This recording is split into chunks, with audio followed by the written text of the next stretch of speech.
Hi hello guys welcome back to Aadya colourful. ನಾನು Suma. Friends, ಇವತ್ತಿನ ವಿಡಿಯೋದಲ್ಲಿ ಒಂದು ಸ್ವೀಟ್ ರೆಸಿಪಿನ ನಿಮ್ಮ ಜೊತೆ ಶೇರ್ ಮಾಡ್ತಾ ಇದ್ದೀನಿ. ಈ ಒಂದು ರೆಸಿಪಿ ಮಾಡೋದಕ್ಕೆ ಅಕ್ಕಿ ನೆನೆಸೋದೇ ಬೇಡ, 10 ನಿಮಿಷದಲ್ಲಿ ರುಚಿಯಾದ ಖಜ್ಜಾಯನ ಹೊಸ ವಿಧಾನದಲ್ಲಿ ತಯಾರಿಸಿ ತಿನ್ನಿ. ಒಂದ್ಸಲ ಇದನ್ನು ತಿಂದರೆ ಮತ್ತೆ ಇದರ ರುಚಿನ ನೀವು ಮರೆಯೋದಿಲ್ಲ.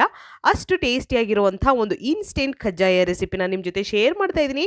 ಖಂಡಿತವಾಗ್ಲೂ ಅಕ್ಕಿ ನೆನೆಸಿದಲೇ ನೀವು 10 ನಿಮಿಷದಲ್ಲಿ ಈ ಒಂದು ರೆಸಿಪಿನ ತಯಾರಿಸ್ಬೋದು. ಸೊ ಈಗ ಈ ಒಂದು ರೆಸಿಪಿ ಮಾಡೋದಕ್ಕೆ ಮೊದಲನೇದಾಗಿ ಇಲ್ಲಿ ಅಕ್ಕಿ ಹಿಟ್ಟನ್ನು ತಗೊಳ್ತಾ ಇದ್ದೀನಿ. ಅಕ್ಕಿ ಹಿಟ್ಟು ಅಂದರೆ ನಾವು ರೊಟ್ಟಿಗೆ ಉಪಯೋಗಿಸ್ತೀವಲ್ಲ, ಅದೇ ಅಕ್ಕಿ ಹಿಟ್ಟನ್ನು ನಾನು ಉಪಯೋಗಿಸ್ತಾ ಇರೋದು. ಸೊ ಇದು ಒಂದು ಬೌಲಿಗೆ ನಾನು 1.5 ಕಪ್ ಆಗೋಷ್ಟು ಅಕ್ಕಿ ಹಿಟ್ಟನ್ನು ಫಸ್ಟಿಗೆ ಹಾಕ್ಕೊಳ್ತಾ ಇದ್ದೀನಿ. ಸೊ ಫ್ರೆಂಡ್ಸ್, ನೀವು ಯಾರಾದರೂ ಫಸ್ಟ್ ಟೈಮ್ ನನ್ನ ಚಾನಲ್ಗೆ ವಿಸಿಟ್ ಮಾಡಿದರೆ ಪ್ಲೀಸ್ ನನ್ನ ಚಾನಲ್ನ ಸಬ್ಸ್ಕ್ರೈಬ್ ಮಾಡ್ಕೊಳ್ಳಿ, ಹಾಗೆ ಲೈಕ್ ಮಾಡಿ ಮತ್ತು ಹೆಚ್ಚೆಚ್ಚು ಶೇರ್ ಮಾಡಿ ಫ್ರೆಂಡ್ಸ್. ಓಕೆ, ನೋಡ್ಬೋದು 1.5 ಕಪ್ ಆಗೋಷ್ಟು ಅಕ್ಕಿ ಹಿಟ್ಟನ್ನು ಹಾಕ್ಕೊಳ್ತಾ ಇದ್ದೀನಿ.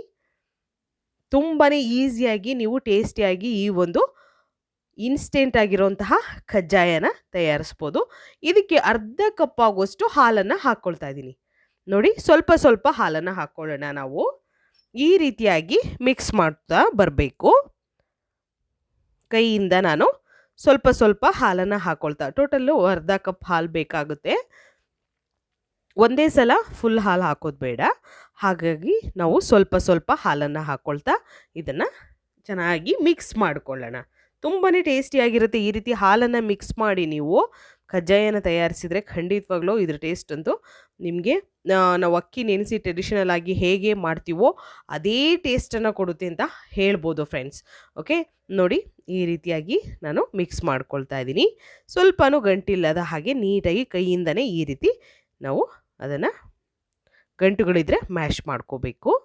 ಸೊ ಈ ರೀತಿ ನಾನು ಚೆನ್ನಾಗಿ ಮಿಕ್ಸ್ ಮಾಡ್ಕೊಳ್ತಾ ಇದ್ದೀನಿ. ನೋಡಿ, ಸ್ವಲ್ಪ ಹಾಲನ್ನು ಹಾಕ್ಕೊಂಡಿದ್ದೀನಿ. ಈಗ ಹೀಗೆ ಮಿಕ್ಸ್ ಮಾಡ್ಕೊಳ್ಳೋಣ. ಸೊ ಹಬ್ಬ ಬರ್ತಾ ಇದೆ, ನೀವು ಸಂಕ್ರಾಂತಿ ಹಬ್ಬಕ್ಕಾದರೂ ಈ ಒಂದು ಖಜ್ಜಾಯನ ತಯಾರಿಸ್ಬೋದು. ದಿಢೀರಾಗಿ ಮಾಡುವಂಥ ರುಚಿಯಾದ ಒಂದು ಖಜ್ಜಾಯ ರೆಸಿಪಿ. ಅಥವಾ ಯಾವುದೇ ಹಬ್ಬಗಳಲ್ಲೂ ಕೂಡ ನಿಮಗೆ ತಿನ್ನಬೇಕು ಅನ್ನಿಸ್ದಾಗ, ದೀಪಾವಳಿ ಆಗ್ಬೋದು ಅಥವಾ ಗೌರಿ ಗಣೇಶ ಹಬ್ಬ ಆಗ್ಬೋದು, ನಿಮಗೆ ತಿನ್ನಬೇಕು ಅನ್ನಿಸ್ದಾಗಲೆಲ್ಲ ಈ ಒಂದು ಖಜ್ಜಾಯನ ಕೇವಲ 10 ನಿಮಿಷದಲ್ಲಿ ನೀವು ತಯಾರಿಸ್ಬೋದು. ಸೊ ಈಗ ನೋಡಿ, ಒಂದು ಸ್ಟ್ರೈನರ್ ತೊಗೊಂಡಿದ್ದೀನಿ. ನಂತರ ನಾನು ಅದನ್ನು ಚೆನ್ನಾಗಿ ಹೀಗೆ ನಾವು ಅದನ್ನು ಸೋಸ್ಕೋಬೇಕಾಗುತ್ತೆ. ನೋಡಿ, ಹೀಗೆ ಜರಡಿ ಇಟ್ಕೋಬೇಕು. ಆಗ ನಮಗೆ ಹಿಟ್ಟಲ್ಲಿ ಯಾವುದೇ ರೀತಿ ಗಂಟುಗಳು ಸಿಗೋದಿಲ್ಲ ಮತ್ತು ಗಂಟು ಬೀಳೋದು ಇಲ್ಲ. ಹಾಗಾಗಿ ಈ ಥರ ನಾವು ಸ್ಟ್ರೈನರಲ್ಲಿ ಸೋಸ್ಕೋಬೇಕು. ಈಗ ಇರೋವಂಥ ಹಿಟ್ಟನ್ನು ಪೂರ್ತಿ ನಾನು ಈ ರೀತಿ ಸ್ಟೈನರಲ್ಲಿ ಸೋಸ್ಕೊಂಡಿದ್ದೀನಿ. ಸೊ ನೋಡ್ಬೋದು ನೀವು, ಹಿಟ್ಟು ಇವಾಗ ರೆಡಿಯಾಗಿದೆ. ಸೊ ಇದನ್ನು ಒಂದು ಸೈಡ್ ತೆಗೆದಿಟ್ಕೊಂಡ್ಬಿಡೋಣ.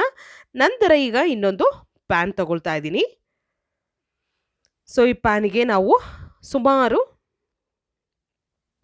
1 ಕಪ್ ಆಗುವಷ್ಟು, 1.5 ಕಪ್ ಆಗುವಷ್ಟು ಬೆಲ್ಲನ ಹಾಕ್ಕೊಳ್ಳೋಣ. ಪೌಡರ್ ಮಾಡಿದ್ರೆ 1.5 ಕಪ್ ಆಗುವಷ್ಟು ಬೆಲ್ಲ. ಓಕೆ, ಸೊ ನಿಮ್ಮ ಟೇಸ್ಟಿಗೆ ಅನುಗುಣವಾಗಿ ನಿಮಗೆ ಜಾಸ್ತಿ ಬೇಕು ಅಂದರೆ ಜಾಸ್ತಿ ಬೆಲ್ಲನ ಉಪಯೋಗಿಸ್ಬೋದು, ಅಥವಾ ಕಮ್ಮಿ ಬೇಕು ಅಂದರೆ ನೀವು ಇಲ್ಲಿ 1 ಕಪ್ ಬೆಲ್ಲ ಕೂಡ ಹಾಕ್ಕೊಳ್ಬೋದು ಫ್ರೆಂಡ್ಸ್. ನಾನು 1.5 ಕಪ್ ಆಗೋಷ್ಟು ಪೌಡರ್ ಮಾಡಿ ಹಾಕಿದ್ರೆ 1.5 ಕಪ್ ಬೆಲ್ಲ ಆಗುತ್ತೆ. 1.5 ಕಪ್ಪು ಹಿಟ್ಟನ್ನು ತೊಗೊಂಡಿದ್ದೀನಿ, ಅರ್ಧ ಕಪ್ಪು ಹಾಲನ್ನು ತೊಗೊಂಡಿದ್ದೀನಿ. ನಂತರ ಇಲ್ಲಿ 1.5 ಕಪ್ ಆಗುವಷ್ಟು ನೀರನ್ನು ಹಾಕಿ ನಾನು ಪಾಕ ಮಾಡ್ಕೊಳ್ತಾ ಇದ್ದೀನಿ. ನೋಡ್ಬೋದು, ಬೆಲ್ಲನ ಕರಗಿಸ್ಕೊಳ್ತಾ ಇದ್ದೀನಿ ಇಲ್ಲಿ. ಈಗ ಬೆಲ್ಲ ಕರಗಿದೆ. ಸೊ ಇವಾಗ ನಾನು ಬೇರೆ ಒಂದು ಪ್ಯಾನಿಗೆ ಸೋಸ್ಕೊಳ್ತಾ ಇದ್ದೀನಿ. ಬೆಲ್ಲದಲ್ಲಿ ಸ್ವಲ್ಪ ಕಸ ಕಡ್ಡಿ ಏನಾದರೂ ಇದ್ದರೆ ಬರಲಿ ಅಂತ ಅಷ್ಟೇ ಸೋಸ್ಕೊಳ್ತಾ ಇದ್ದೀನಿ. ನಂತರ ಇವಾಗ ಅದನ್ನು ಕುದಿಯೋದಕ್ಕೆ ಬಿಟ್ಟು ಒಂದು ಅರ್ಧ ಸ್ಪೂನ್ ಆಗುವಷ್ಟು ಏಲಕ್ಕಿ ಪೌಡರ್ನ ಹಾಕ್ಕೊಳ್ತಾ ಇದ್ದೀನಿ. ನೋಡಿ, ಪಾಕಕ್ಕೆ ಸ್ವಲ್ಪ ಏಲಕ್ಕಿ ಪೌಡರ್ನ ಹಾಕಿ ನಾನು ಒಂದ್ಸಲ ಇದನ್ನು ಮಿಕ್ಸ್ ಮಾಡ್ಕೊಳ್ತೀನಿ. ನೀಟಾಗಿ ಮಿಕ್ಸ್ ಮಾಡ್ಕೊಳ್ಳೋಣ. ಅಕ್ಕಿ ನೆನೆಸಿ ಮಾಡೋದು ಕಜ್ಜಾಯ ತುಂಬಾ ಟೈಮ್ ತಗೊಳುತ್ತೆ ಫ್ರೆಂಡ್ಸ್. ಸೊ ಇದು ದಿಢೀರಾಗಿ ಮಾಡುವಂಥದ್ದು, ಆದರೆ ಅದೇ ಟೇಸ್ಟನ್ನು ಕೊಡುವಂಥ ಒಂದು ರುಚಿಯಾದ ಕಜ್ಜಾಯ ರೆಸಿಪಿ. ಸೊ ಈಗ ಅಕ್ಕಿ ಹಿಟ್ಟನ್ನು ನಾವು ರೆಡಿ ಮಾಡಿ ಇಟ್ಕೊಂಡಿದ್ದೀವಲ್ಲ, ಆ ಅಕ್ಕಿ ಹಿಟ್ಟನ್ನು ಹಾಕ್ಕೊಳ್ತಾ ಇದ್ದೀನಿ. ನಿಧಾನವಾಗಿ ಗಂಟು ಬೀಳದ ಹಾಗೆ ಸ್ಟವ್ನ ಲೋ ಫ್ಲೇಮ್ ಮಾಡಿ ನಾವು ಹಿಟ್ಟನ್ನು ಹಾಕ್ಕೊಳ್ಬೇಕು. ಹಿಟ್ಟನ್ನು ಹಾಕಿ ಚೆನ್ನಾಗಿ ಮಿಕ್ಸ್ ಮಾಡ್ಕೊಳ್ಳೋಣ. ನೋಡಿ, ಈ ರೀತಿ ನಾನು ಮಿಕ್ಸ್ ಮಾಡ್ಕೊಳ್ತಾ ಇದ್ದೀನಿ. ಹಿಟ್ಟು ನಮಗೆ ಕರೆಕ್ಟಾಗಿ 1.5 ಕಪ್ ತೊಗೊಂಡಿದ್ರೆ 1.5 ಕಪ್ ಕರೆಕ್ಟಾಗಿ ಆಗುತ್ತೆ.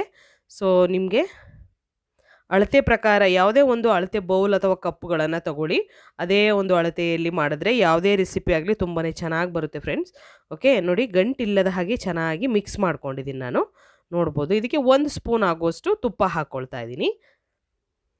ತುಪ್ಪ ಹಾಕಿ ನಾವು ಮಿಕ್ಸ್ ಮಾಡ್ಕೊಳ್ಳೋಣ. ಒಂದ್ಸಲ ನೀಟಾಗಿ ಇದನ್ನು ಮಿಕ್ಸ್ ಮಾಡ್ಕೊಳ್ತಾ ಇದ್ದೀನಿ. ಜಾಸ್ತಿ ತುಪ್ಪ ಬೇಕು ಅನ್ನೋದು ಏನೂ ಇಲ್ಲ, ಕೇವಲ 1 ಸ್ಪೂನ್ ಇದ್ರೂ ಸಾಕಾಗುತ್ತೆ. ತುಂಬಾ ಟೇಸ್ಟಿಯಾಗೂ ಕೂಡ ಬರುತ್ತೆ ಈ ಒಂದು ಕಜ್ಜಾಯ. ಹೀಗೆ ಇದನ್ನು ಮಿಕ್ಸ್ ಮಾಡ್ಕೊಳ್ಳೋಣ. ಸೊ ಫ್ರೆಂಡ್ಸ್, ನಾನು ಸುಮಾರು ಒಂದು ಸ್ವೀಟ್ ರೆಸಿಪಿಗಳನ್ನು ಶೇರ್ ಮಾಡಿದ್ದೀನಿ. ಸೊ ಯಾರಾದರೂ ನೋಡಿಲ್ಲ ಅಂದರೆ ದಯವಿಟ್ಟು ಚಾನಲಲ್ಲಿದೆ, ಚೆಕ್ ಮಾಡಿ ಫ್ರೆಂಡ್ಸ್. ನಿಮಗೆ ಯಾವುದಾದ್ರೂ ಹೊಸ ರೆಸಿಪಿಗಳು ಬೇಕು ಅಂದರೆ ದಯವಿಟ್ಟು ನನಗೆ ಕಾಮೆಂಟ್ ಸೆಕ್ಷನಲ್ಲಿ ತಿಳಿಸಿ. ನಾನು ಹೊಸ ರೆಸಿಪಿಗಳನ್ನು ನಿಮ್ಮ ಜೊತೆ ಶೇರ್ ಮಾಡ್ತೀನಿ. ನಂತರ ನೋಡಿ ಚೆನ್ನಾಗಿ ಮಿಕ್ಸ್ ಮಾಡಿ ಒಂದೇ 1 ನಿಮಿಷ ಇದನ್ನು ನಾನು ಮುಚ್ಚಿ, ಇದ್ರ ಮೇಲೆ ಮುಚ್ಚಳನ ಮುಚ್ಚಿ 1 ನಿಮಿಷ ನಾನು ಹಾಗೆ ಬೇಯಿಸ್ಕೊಳ್ತಾ ಇದ್ದೀನಿ. ನಂತರ ಈಗ ಸ್ಟವ್ನ ಆಫ್ ಮಾಡೋಣ. ನೋಡಿ ಗಟ್ಟಿಯಾಗಿದೆ ಈಗ. ಸೊ ಇಷ್ಟು ಗಟ್ಟಿ ಇದ್ದರೆ ಸಾಕು ನಮಗೆ. ಇಷ್ಟಿದ್ದಾಗ ನಾವು ಸ್ಟವ್ನ ಆಫ್ ಮಾಡಬೇಕು. ನಂತರ ಹಿಟ್ಟು ಸ್ವಲ್ಪ ತಣ್ಣಗಾಗಲಿ, ಜಾಸ್ತಿ ಬಿಸಿ ಇದ್ದಾಗಲೇ ಮುಟ್ಟಕ್ಕೆ ಹೋಗಬೇಡಿ, ಸ್ವಲ್ಪ ತಣ್ಣಗಾಗಲಿ. ತಣ್ಣಗಾದ ನಂತರ ನಾವು ಇವಾಗ ಒಂದು ಬಟರ್ ಪೇಪರ್ನ ತೊಗೊಂಡಿದ್ದೀನಿ ಫ್ರೆಂಡ್ಸ್. ಇಲ್ಲಿ ಸ್ವಲ್ಪ ಎಣ್ಣೆ ಅಥವಾ ತುಪ್ಪನ ಗ್ರೀಸ್ ಮಾಡಿದ್ದೀನಿ. ನಂತರ ನೀವು ಬಟರ್ ಪೇಪರ್ ಇದ್ದರೆ ಉಪಯೋಗಿಸಿ, ಇಲ್ಲ ಅಂತಂದರೆ ಅಡುಗೆ ಎಣ್ಣೆದು ಪ್ಯಾಕೆಟ್ ಇರುತ್ತಲ್ಲ, ಸೊ ಅದನ್ನು ಕಟ್ ಮಾಡಿ ಕೂಡ ಅದ್ರ ಮೇಲೆ ಕೂಡ ಈ ಕಜ್ಜಾಯನ ನೀವು ತಟ್ಕೋಬೋದು. ಅಥವಾ ಬಾಳೆದೆಲೆ ಇರುತ್ತಲ್ಲ, ಸೊ ಬಾಳೆದೆಲೆ ಕೂಡ ಇದ್ದರೆ ಅದರಲ್ಲೂ ಕೂಡ ನೀವು ಕಜ್ಜಾಯನ ತಟ್ಬೋದು friends. Okay, so butter paper ಇದ್ದರೆ ಬಟರ್ ಪೇಪರ್ ಉಪಯೋಗಿಸಿ, ಇಲ್ಲ ಅಂತ ಅಂದರೆ ಅಡುಗೆ ಎಣ್ಣೆ ಪ್ಯಾಕೆಟು ಅಥವಾ ಬಾಳೆದೆಲೆ ನೀವು ಉಪಯೋಗಿಸ್ಬೋದು. ಸೊ ನೋಡಿ, ಈ ರೀತಿ ದಪ್ಪವಾಗಿ ಲಟ್ಟಿಸ್ಬೇಕು, ಜಾಸ್ತಿ ತೆಳ್ಳಗಿರಬಾರ್ದು ನಮಗೆ ಕಜ್ಜಾಯ.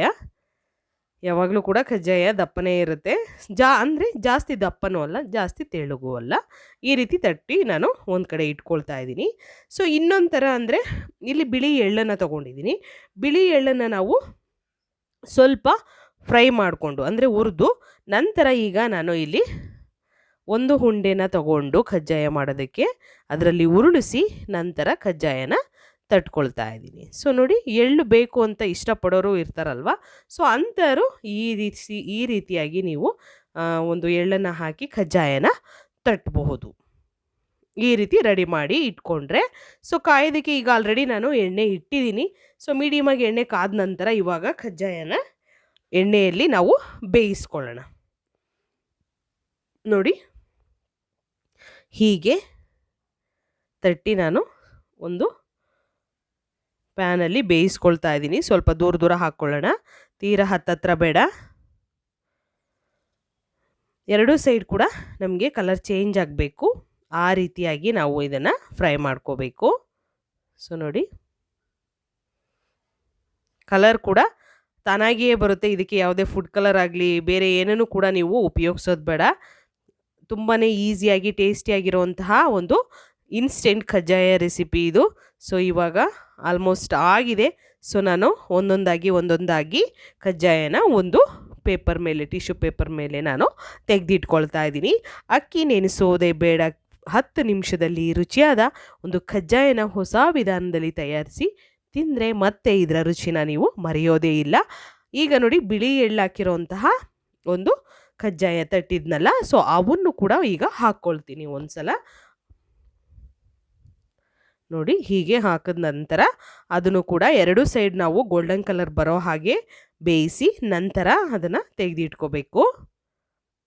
ರುಚಿಯಾಗಿರುವಂತಹ ಕಜ್ಜಾಯ ರೆಡಿಯಾಗಿದೆ. ನೀವು ಕೂಡ ಮನೆಯಲ್ಲಿ ಈ ಒಂದು ರುಚಿಯಾಗಿರುವಂತಹ ಅಕ್ಕಿ ಹಿಟ್ಟಿನ ಒಂದು ಸ್ವೀಟ್ ರೆಸಿಪಿನ ಒಂದ್ಸಲ ತಯಾರಿಸಿ ತಿನ್ನಿ, ಮತ್ತು ಹೇಗೆ ಬಂತು ಅಂತ ತಪ್ಪದೆ ನನಗೆ ಕಾಮೆಂಟ್ ಸೆಕ್ಷನಲ್ಲಿ ತಿಳಿಸಿ ಫ್ರೆಂಡ್ಸ್. ಓಕೆ, ಇವತ್ತಿನ ವಿಡಿಯೋ ಸ್ವಲ್ಪನಾದರೂ ಇಷ್ಟ ಆಗಿದ್ರೆ ಚಾನಲ್ನ ಸಬ್ಸ್ಕ್ರೈಬ್ ಮಾಡ್ಕೊಳ್ಳಿ, ಲೈಕ್ ಮಾಡಿ ಮತ್ತು ಹೆಚ್ಚೆಚ್ಚು ಶೇರ್ ಮಾಡಿ. ಇವತ್ತಿನ ವಿಡಿಯೋನ ಇಲ್ಲಿ ಮುಗಿಸೋಣ, ಮತ್ತೆ ಇನ್ನೊಂದು ಹೊಸ ವಿಡಿಯೋ ಜೊತೆ ಬರ್ತೀನಿ. ಅಲ್ಲಿವರೆಗೂ take care, bye, see you.